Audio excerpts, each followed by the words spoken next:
Working hard for something we don't care about is called stress. Working hard for something we love is called passion. I think one of the mistakes that people make is they think purpose comes from their job. I've been a whatever for so many years, and when then I lose my job or I retire, I now don't have a sense of purpose because I so closely associated my self-worth with the job that I did.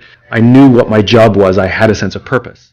And one wonders if those things are conflated, right? Which is, I had a sense of purpose for my job, but then when I didn't have the job, all of a sudden I woke up in the morning and didn't know what to do. The purpose is not your MOS. Your purpose is not you're a saw gunner. Your purpose is not the job that you wake up to do every day. Your purpose is something bigger. I have 5 little rules that you can follow as you find your spark and bring your spark to life. The first is to go after the things that you want. Let me tell you a story. So a friend of mine and I, we went for a run in Central Park. The Roadrunners organization, on the weekends, they host races. And it's very common at the end of the race, they'll have a sponsor who will give away something, apples or bagels or something. And on this particular day, when we got to the end of the run, there were some free bagels. And they had picnic tables set up, and on one side was a group of volunteers. On the table were boxes of bagels, and on the other side was a long line of runners waiting to get their free bagel. So I said to my friend, let's get a bagel. And he looked at me and said, the line's too long. And I said, free bagel. And he said, I don't want to wait in line. And I was like, free bagel. And he says, it's too long. And that's when I realized that there's 2 ways to see the world. Some people see the thing that they want, and some people see the thing that prevents them from getting the thing that they want. I could only see the bagels. He could only see the line. Because the rule is, you can go after whatever you want. You just cannot deny anyone else to go after whatever they want. You don't have to do it the way everybody else has done it. You can do it your way. You can break the rules. You just can't get in the way of somebody else getting what they want. Rule number 2. In the 18th century, there was something that spread across Europe and eventually made its way to America called puerperal fever, also known as the Black Death of childbed. Basically what was happening is women were giving birth and they would die within 48 hours after giving birth. This Black Death of childbirth was the ravage of Europe, and it got worse and worse and worse over the course of over a century. And these doctors and men of science wanted to study and try and find the reason for this Black Death of childbed, and so they got to work studying, and they would study the corpses of the women who had died. And in the morning they would conduct autopsies, and then in the afternoon they would go and deliver babies and finish their rounds. And it wasn't until somewhere in the mid-1800s that Oliver Wendell Holmes realized that all of these doctors who were conducting autopsies in the morning weren't washing their hands before they delivered babies in the afternoon.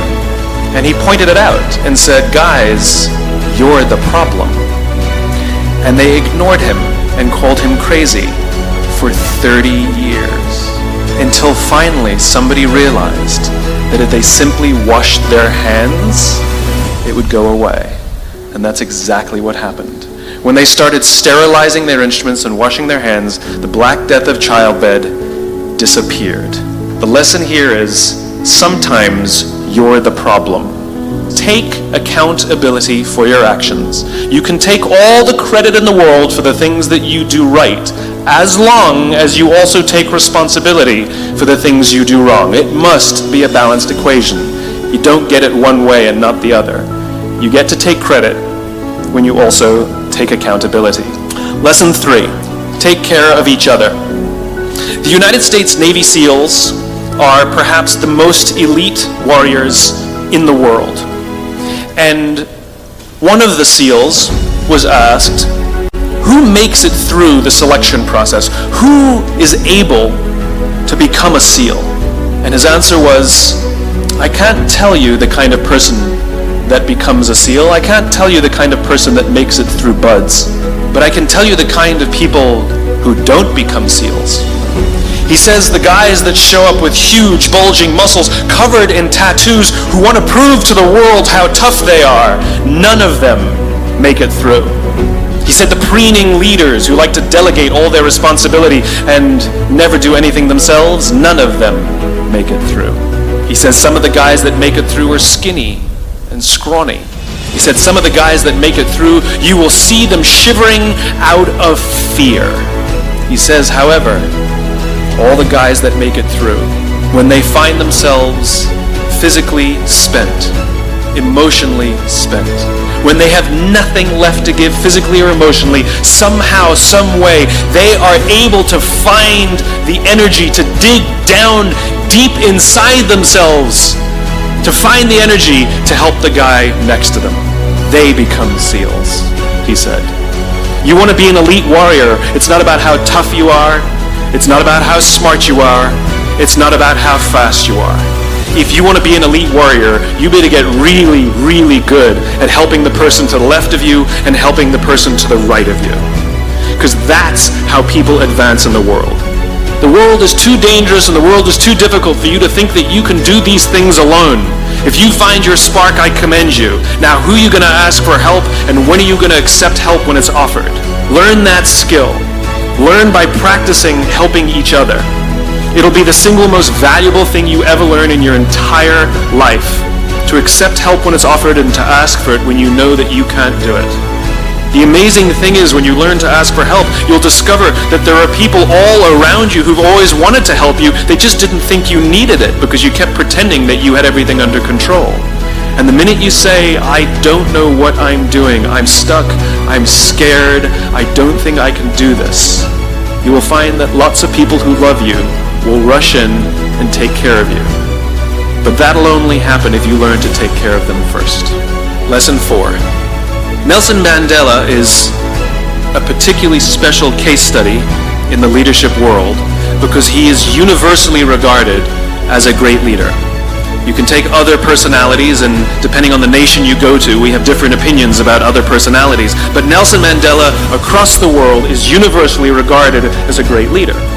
And he was asked one day, how did you learn to be a great leader? And he responded that he would go with his father to tribal meetings. And he remembers two things when his father would meet with other elders. One, they would always sit in a circle. And two, his father was always the last to speak. You will be told your whole life that you need to learn to listen. I would say that you need to learn to be the last to speak. I see it in boardrooms every day of the week. Even people who consider themselves good leaders, who may actually be decent leaders, will walk into a room and say, here's the problem, here's what I think, but I'm interested in your opinion, let's go around the room. It's too late. The skill to hold your opinions to yourself until everyone has spoken does two things. One, it gives everybody else the feeling that they have been heard. It gives everyone else the ability to feel that they have contributed. And two, you get the benefit of hearing what everybody else has to think before you render your opinion. To keep your opinions to yourself. If you agree with somebody, don't nod yes. If you disagree with somebody, don't nod no. Simply sit there, take it all in, and the only thing you're allowed to do is ask questions so that you can understand what they mean and why they have the opinion that they have. You must understand from where they are speaking, why they have the opinion they have, not just what they are saying. Practice being the last to speak. One afternoon, I went to buy a cup of coffee, and there was a barista by the name of Noah who was serving me. Noah was fantastic. He was friendly and fun, and he was engaging with me, and I had so much fun buying a cup of coffee, I actually think I gave 100% tip, right? He was wonderful. So as is my nature, I asked Noah, do you like your job? And without skipping a beat, Noah says, I love my job. And so I followed up. I said, what is it that the Four Seasons is doing that would make you say to me, I love my job? And without skipping a beat, Noah said, throughout the day, managers will walk past me and ask me how I'm doing, if there's anything that I need to do my job better. He said, not just my manager, any manager. And then he said something magical. He says, I also work at Caesar's palace. And at Caesar's Palace, the managers are trying to make sure we're doing everything right. They catch us when we do things wrong. He says, when I go to work there, I like to keep my head under the radar and just get through the day so I can get my paycheck. He says, here at the Four Seasons, I feel I can be myself. So we in leadership are always criticizing the people. We're always saying, we've got to get the right people on the bus. I've got to fill my team. I've got to get the right people. But the reality is, it's not the people. It's the leadership. If we create the right environment, we will get people like Noah at the Four Seasons. If we create the wrong environment, we will get people like Noah at Caesar's Palace. There was a former Undersecretary of Defense who was invited to give a speech at a large conference, about 1,000 people. And he was standing on the stage with his cup of coffee and a styrofoam cup. And he took a sip of his coffee and he smiled and he looked down at the coffee. And then he went off script. And he said, you know, last year I spoke at this exact same conference. Last year I was still the Undersecretary. And when I spoke here last year, they flew me here business class. And when I arrived at the airport, there was somebody waiting for me to take me to my hotel. And they took me to my hotel and they had already checked me in and they just took me up to my room. And the next morning I came downstairs and there was someone waiting in the lobby to greet me and they drove me to this here same venue and handed me a cup of coffee in a beautiful ceramic cup.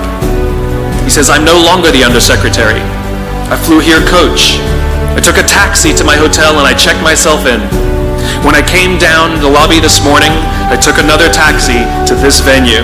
And when I asked someone, do you have any coffee? He pointed to the coffee machine in the corner and I poured myself a cup of coffee into this here styrofoam cup. He says the lesson is, the ceramic cup was never meant for me. It was meant for the position I held. I deserve a styrofoam cup. Remember this. As you gain fame, as you gain fortune, as you gain position and seniority, people will treat you better. They will hold doors open for you. They will get you a cup of tea and coffee without you even asking. None of that stuff is meant for you. That stuff is meant for the position you hold. It is meant for the level that you have achieved of leader or success or whatever you want to call it. But you will always deserve a styrofoam cup. Remember that lesson of humility and gratitude. You can accept all the free stuff. You can accept all the perks. Absolutely, you can enjoy them. But just be grateful for them and know that they're not for you. And so I keep meeting these wonderful, fantastic, idealistic, hardworking, smart kids. They've just graduated school. They're in their entry-level job. I sit down with them and I go, how's it going? They go, I think I'm going to quit. I'm like, why? They're like, I'm not making an impact. I'm like, you've been here 8 months. You know? It's as if they're standing at the foot of a mountain and they have this abstract concept called impact that they want to have in the world, which is the summit. What they don't see is the mountain. I don't care if you go up the mountain quickly or slowly, but there's still a mountain.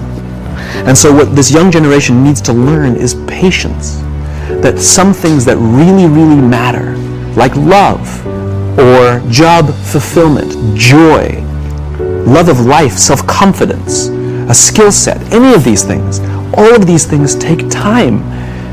Sometimes you can expedite pieces of it, but the overall journey is arduous and long and difficult. All you need to do is have the will and the desire to want to understand what drives and inspires you.